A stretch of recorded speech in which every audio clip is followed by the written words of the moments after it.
es Emanuel García Piceno. Actualmente estoy como formador en el Seminario Diocesano de Irapuato en la etapa discipular, que es conocida también como la etapa de filosofía. Tengo aproximadamente poco más de un año en el seminario. Bienvenidos a este nuevo capítulo de Voces de Fe, en el cual compartiremos el Evangelio. El Evangelio de este domingo segundo de Cuaresma trata de que Jesús escoge a 3 de sus discípulos, que son Pedro, Santiago y Juan. Sube con ellos a lo alto de un monte y en su presencia se transfigura. Dice el Evangelio, sus vestiduras se vuelven resplandecientes, con una blancura que no se puede lograr en este mundo. Después se aparecen ante Jesús Elías y Moisés.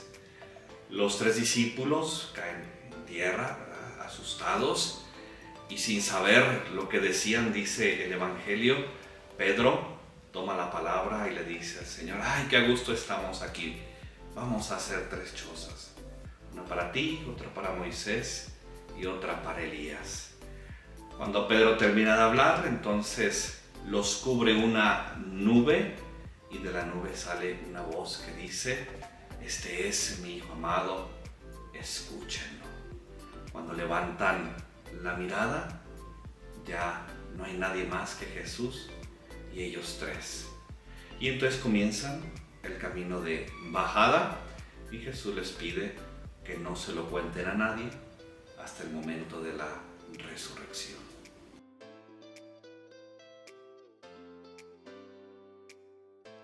Primero, para confirmarles su fe.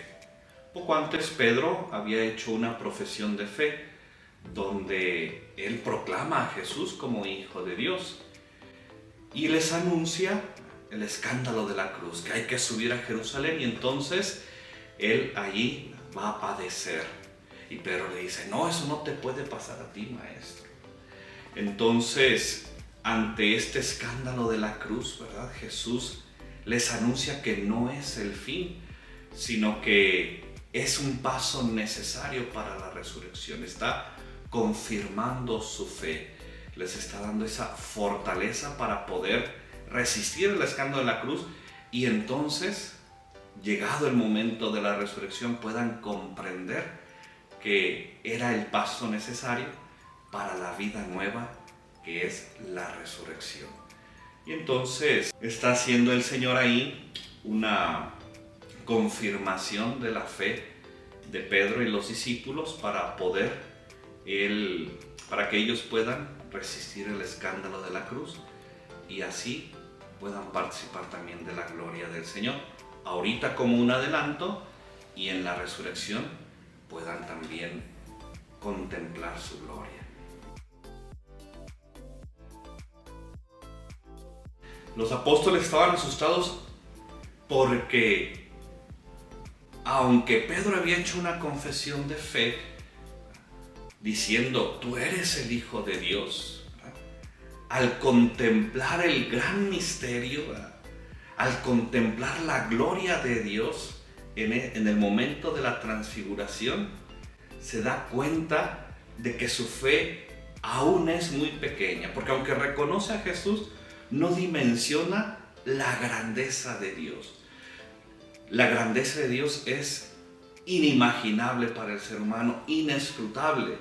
Dice en otro pasaje de la Escritura que aunque pudiéramos agotar todos los misterios, aún nos quedas tú. Y ante esa grandeza del misterio de Dios, solamente cabe caer rostro en tierra. Sin embargo, asustados, sí, con el santo temor de Dios, de reconocer su pequeñez, sabe que ese es el mejor lugar para estar. No hay un mejor lugar para estar que con el Señor.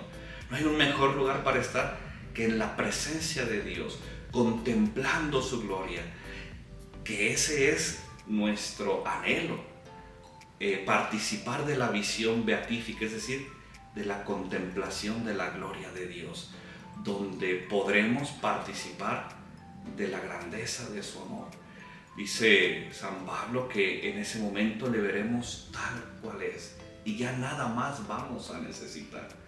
Por eso, aunque con miedo, aunque asustados, Pedro reconoce que no hay un mejor lugar para estar que en la presencia de Dios, participando de su gloria. Por eso dice, vamos a quedarnos aquí.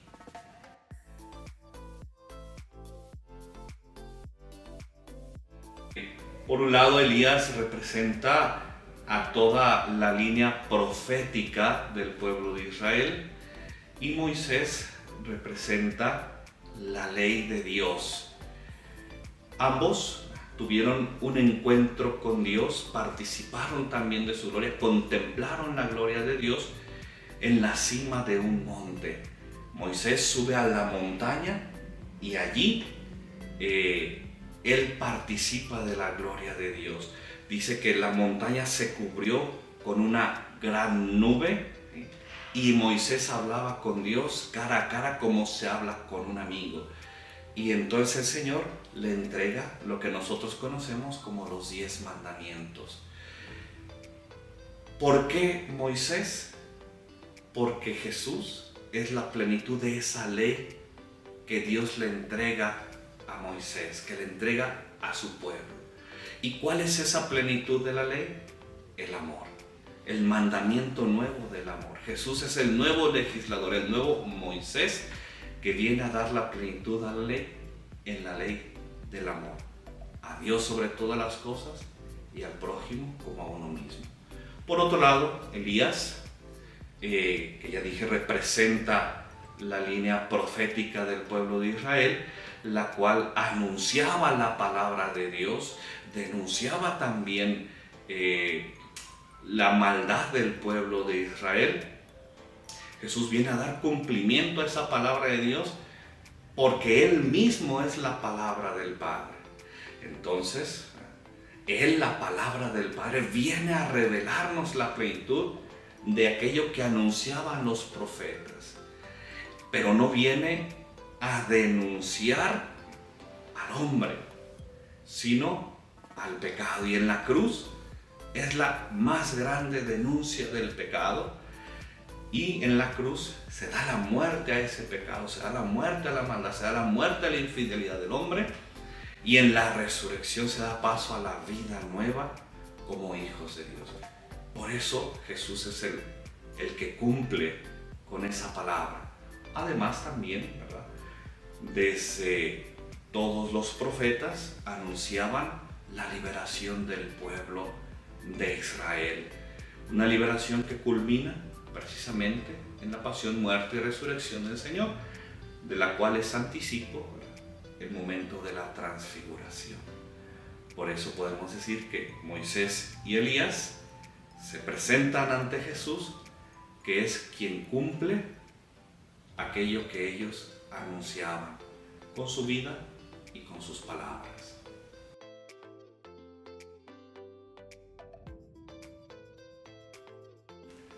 Jesús les dice que no le cuenten a nadie. Es un poquito extraño, ¿verdad? Porque pues el último mandamiento del Señor es vayan por todo el mundo y anuncien el Evangelio. Pero aquí en este momento les dice no se lo cuenten a nadie. Y Marcos, ¿verdad?, constantemente va señalando ese no se lo cuentes a nadie. Cuando sana a algunos enfermos, cuando libera a algunos demonios, y va remarcando constantemente Marcos que Jesús insiste, no se lo cuentes a nadie. Conocido como el secreto mesiánico, pero no es porque Jesús no quisiera que lo conocieran, sino que no era el momento de ir a anunciar. El momento de estar con Jesús es llenarse de Él. Es el momento de aprender, es el momento del discipulado. Y menciono este momento del discipulado porque precisamente en el seminario los muchachos de la etapa de filosofía que están en la etapa discipular constantemente se les remarca: como jóvenes debemos también ser discípulos de Jesús para después poder tomar una decisión y entonces sí, ¿verdad?, con nuestra vida, con nuestro testimonio, con la respuesta de nuestra vocación, podamos ir a anunciarlo. De tal manera que les dice el Señor, no se lo cuente a nadie porque no es el momento. Les dice hasta la resurrección. Entonces, llegado el momento de la resurrección, con la infusión del Espíritu Santo sobre ellos, llegará el momento de irlo a contar, porque entonces serán capaces de comprender que el camino de la cruz era el camino necesario, el paso necesario para la resurrección. Y entonces ellos mismos, posteriormente, tendrán que dar su vida para testimoniar el Evangelio. No estaban preparados todavía. Era parte de su formación, era parte de su etapa discipular. Después viene la etapa de la misión. Como lo dice Aparecida, ¿verdad? Sí, debemos ser discípulos y misioneros. Primero discípulos, y siendo discípulos, ir a misionar. Dentro de lo que hablamos hace un momentito, es formarnos como discípulos de Jesús. Muchas veces queremos dar una respuesta pronta, como Pedro, que se apresura en el momento de su confesión de fe y le dice, si tú eres el Mesías, el Hijo de Dios, y entonces él se siente que ya, ¿verdad? Ya está listo. Y cuando Jesús le habla de la cruz, no, eso no te puede pasar a ti.